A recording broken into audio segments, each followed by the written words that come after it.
مرحبا، كيفكن؟ رمضان كريم مرة تانية. خبروني كيف رمضان معكم، كيف الإفطار، كيف عم تحسوا حالكم طول النهار؟ أنا مبدئيا الحمد لله منيحة، يعني ما عم بحس حالي كتير إنه جوعانة. اليوم في عنا عزيمة إفطار بمدرسة ابني اللي هو سكندري، يعني مدرسة ثانوية، فعاملين إفطار للعيال المسلمة. فبدنا نروح، هاي أول مرة يعني بنعمل هيك تجربة، فما بعرف كيف الوضع، بس مبدئيا إنه ما حناخد معنا شي. بس أنا حابة أخد معي معروك، يعني هيك خطر لي أخد شغلة بس هيك. فقلت بصور لكم الفيديو وحشوف إذا فيني صور هنيك بالمدرسة، شو فيني صور. طبعا في أهالي وكذا، حيكون تصوير صعب، بس يعني ححاول شوي إنه ورجيكم. هلا أول شي المعروك أنا أعطيكم طريقتي اللي بعملها كل سنة يعني. فأول شي بدنا نص كاسة مي دافية، مو سخنة، دافية. رح ضيف عليها معلقة سكر، معلقة كبيرة سكر، تمام، ومعلقة كبيرة خميرة، تمام. وحضيف الفانيلا فرد مرة، كمان معلقة كبيرة. رح حطيتها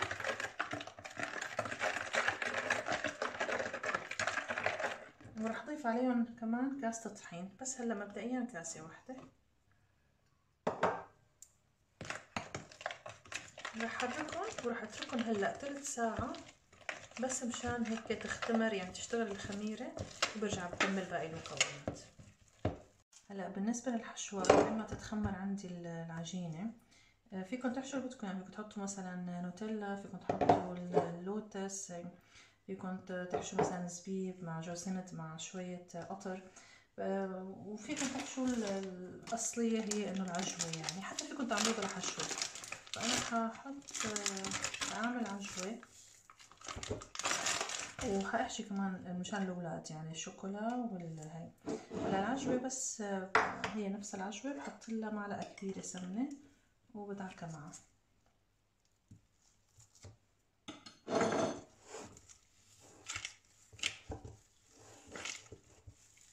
فيكم تحطوا لها رشة قرفة، بتطلع كمان طيبة معها. بتجهزوا الحشوة بهاي الطريقة، انتوا بدكم تحطوهم جوا، فانه اريح تكونوا مجهزينهم اصلا، يعني مثل هيك، يعني بهذا الطول تقريبا. هلا بعد 3 ساعات شوفوا شلون صار الفقاعات جوا، نفشت الخميرة. هلا بقى بكمل. هلا حضيف كاسة حليب دافي، دافي مو سخن طبعا، دافي. نص كاسة سكر. رح حركهم شوي. هلا بدي نص كاسة زيت نباتي، ونص كاسة لبن.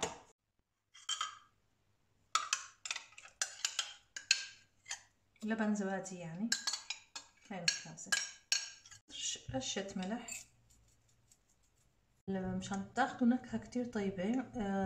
إذا عندكم ينسون وشمر، فأول شي ينسون بدي أحط معلقة، تقريبا معلقة كبيرة، ومعلقة شمر كمان نفس الشي، الشمر كمان معلقة كبيرة، بتعطي نكهة كتير طيبة.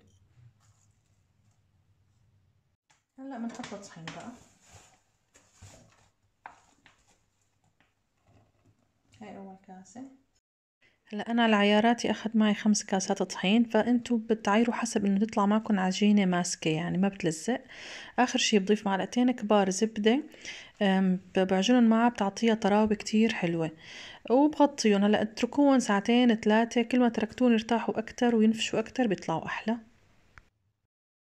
هلا مشان ادهنهم على الوش، مشان يطلع لونهم حلو، رح احط صفار بيضة، وهيك معلقة صغيرة نسكافيه، تمام. وكمان تقريبا معلقة، هيك معلقة كبيرة حليب.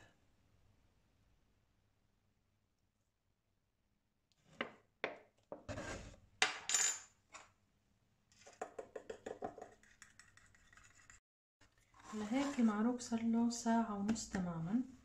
اللي حاعمله هلا انه حقطع قديش بدي، شوف ما احلى شو طري، قديش بدي القرص. هلا انا حاعملهم صغار، حاعمل شي كبير وشي صغير، فحاعمل صغار مشان اللي حاخدهم معي على الفطور. يعني مشان تضيف هيك شوية انه الاهالي الاولاد، فما يكونوا كتير كبار، يعني حاعملهم شوية صغار. فهلا حقطع مثلا قديش مثلا بدي اياها كبرة، مثلا حاخد مثلا فرضا هيك حقطعهم وخليهم كمان يرتاحوا شي ربع ساعة كمان. هلا هون بلشت اعمل كذا موديل بس ما لحقت اصور كل شي لانه تأخرنا وصار الوقت إنه بدنا نطلع نلبس ونجهز حالنا ونجهز الاولاد ونمشي، المدرسة شوي بعيدة فما لحقت اصور لكم كل شي. هلا هذا عملت هذا شكل، في شكل تاني ما صورته بس انا فضلت اعملهم صغار مشان هيك للضيافة، فهيك كانت النتيجة. الله الخالق البارئ